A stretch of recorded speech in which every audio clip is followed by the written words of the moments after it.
Saudação pessoal, eu estou na área, nas redes para mais um vídeo do canal 30 do Segundo Tempo, sua mídia alternativa para ouvir comentários sobre futebol. Aqui os nossos comentários são sinceros, pois nosso time é formado por comentaristas independentes e apaixonados por futebol. Então se você é como nós, se inscreve no canal, dá o like no vídeo, se puder divulga o conteúdo para os seus amigos, não te custa nada, nos ajuda aqui a dar relevância no YouTube, expandir o canal. Expandir o canal aí mais, né? Hoje é sexta-feira, dia do quadro aqui Subindo na Copa, e vamos falar da Copa Libertadores e Sul-Americana. Eu sou José Clochanovas fazendo comentário, e você que nos assiste pode participar do vídeo fazendo seu comentário também, dizendo sua opinião aí, ó, que essa rodada todos os jogos deram empate na Libertadores, né? Os brasileiros, e então assim, se os brasileiros ainda são os grandes favoritos para esse título, né? Enquanto você pensa aí para responder, vou rodar a vinheta aqui para a gente dar sequência no vídeo, beleza? 30 do segundo tempo. A nossa paixão é o futebol. Vem com a gente, está no ar. 30 do segundo tempo, dentro e fora de campo. Tem muita informação, debate, opinião. Um time de comentaristas e torcedores entra em campo. Venha com a gente, 30 do segundo tempo.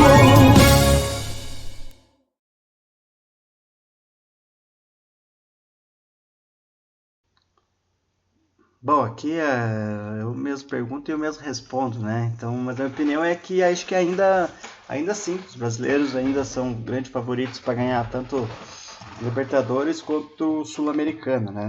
Agora, se acontecer alguma surpresa nos jogos de volta e alguns times serem eliminados, então daí podemos avaliar melhor a situação, né? Mas falando dos jogos, né? Como eu falei, uma Libertadores de empates. Na terça-feira o Fluminense decepcionou sua torcida com um péssimo futebol, ficou no 0-0 contra a boa equipe argentina do Rivadavia, né? O resultado foi a gota d'água para o técnico Zubeldia, que foi demitido, né? Também na terça, a Universidade Católica, que vem fazendo boa campanha na Libertadores, empatou por 1-1 contra o Estudiantes lá na Argentina, né? Então, resultado excelente para os dois, que para mim aqui eu acho que encaminham a classificação. Apesar que a Libertadores como dizia meu amigo Douglas, né? É traiçoeira, né? Na quarta-feira seguimos os empates, né? Confronto brasileiro, Cruzeiro e Flamengo empataram por 1-1. Esperava mais esse jogo, assim, comecei a assistir, mas não empolgou para mim, né? Não sei se eu estava mal no dia, mas eu não gostei muito desse jogo, não. Eu esperava mais pela qualidade dos dois times, né? Uma surpresa ali, o Palmeiras empatou o jogo também com o Cerro por 1-1, uma falha ali do goleiro. O goleiro vem falhando bastante, não bota confiança esse goleiro, né? Então empatou lá o Cerro, um time que o Palmeiras já conhece, né? Então foi um resultado ruim, né? Para finalizar, na quarta-feira, o Platense e o Coquimbo Unido também empataram por 1-1. Então, poucos gols, né? De 1-1 e muitos empates, né? Ontem mais 2 empates para finalizar. O Mirassol e a LDU voltaram a se enfrentar, porque já tinham sido no mesmo grupo, né? Lá em Mirassol dessa vez, empataram por 1-1. Para finalizar de vez essas rodadas, o Timão foi até Rosário Central, né? E também empatou. Até Rosário empatou com o Rosário Central, seu jogo ali sem gols, né? Contra o time da casa, e o Corinthians sofreu forte pressão, né? O time argentino teve um jogador a mais boa parte do jogo, mas os resultados aí mostraram que o Corinthians segurou bem, né? O Corinthians também não acho que estava fazendo uma campanha muito boa esse ano, mas foi bem nessa rodada, né? Então aqui eu acho assim, finalizado, que tá tudo em aberto, né? Qualquer vitória simples aí classifica o time. Então mas eu acho que a vantagem ainda também agora é para quem decide em casa. Então acho que para quem tem os jogos de volta vai acontecer em casa, mas está em aberto, tudo pode acontecer, né? Só lembrando que Tolima e Del Valle foi adiado para a semana que vem, né? O jogo de decorrência dos terremotos que aconteceu lá nos países, né? Na Sul-Americana, eu sempre venho dizer que é a maior Sul-Americana de todos os tempos, né? O Boca venceu o Recoleta por 3-1, favoritismo aqui, né? Boa vantagem, o Boca certamente vai classificar. Mas podia ter matado o jogo, né? Matado assim, o confronto, feito uma goleada, daí, mas dificilmente o Recoleta vai conseguir superar o Boca, né? Entre os jogos brasileiros, voltando para os brasileiros, São Paulo foi até La Paz, conseguiu um excelente resultado contra o Bolívar, 1-1. Se bem que o Bolívar está jogando melhor fora de casa do que em casa, né? Que surpreende bastante. Mas a vantagem boa para o São Paulo, 1-1, vai decidir em casa, com a tradição, tem tudo para classificar.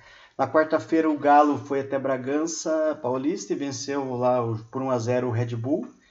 Então o Galo também aqui em casa, apesar que ele dá umas vaciladas, né, em casa, mas pela lógica aqui vai classificar. Outro time que foi bem, ganhou fora de casa também na quarta-feira foi o Montevideo City Torque, né? Venceu o Tigres na Argentina. Acho que vai acabar classificando, porque é um time forte. Vasco e Olímpia empataram sem gols, também já tinham jogado pela fase de grupos, né? E o Santos venceu de virada o Maracá por 2-1. O Santos jogou em casa. E o grande resultado aqui foi a sapecada que o Botafogo levou do Cienciano, né? Perdeu por 6-1, né? E praticamente deu adeus a classificação. Bom, se existe, vamos ver nesse jogo se existem os deuses de futebol e se eles estão do lado do Botafogo, né? Porque reverteu uma diferença de 5 gols, tendo que fazer 5 gols, como a gente sempre fala, é difícil, né? No mais ali, eu acho que quem vai decidir em casa tem a vantagem, já falei mais ou menos o que eu acho ali, mas super surpreendente, nem sei se existe essa expressão, mas o Botafogo esse 6-1, né? É um pouco de reflexo do que o Botafogo vem, né?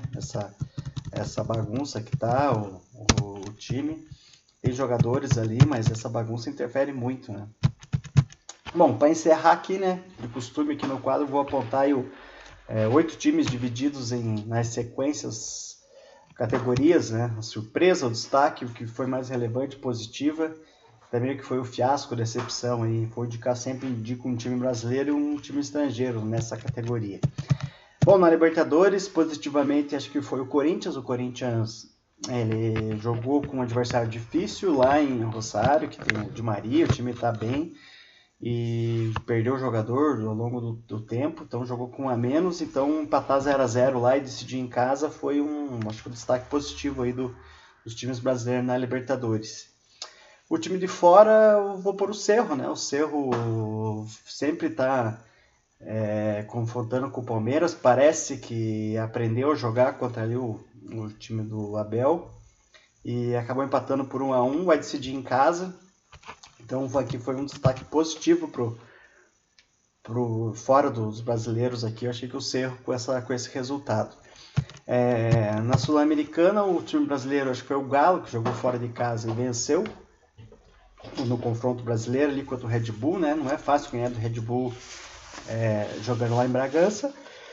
E acabou vencendo o jogo. Então, o destaque positivo brasileiro na Sul-Americana foi o Galo. E de fora, o Cienciano, né? 6-1. Fazer 6-1 no futebol de hoje é raro.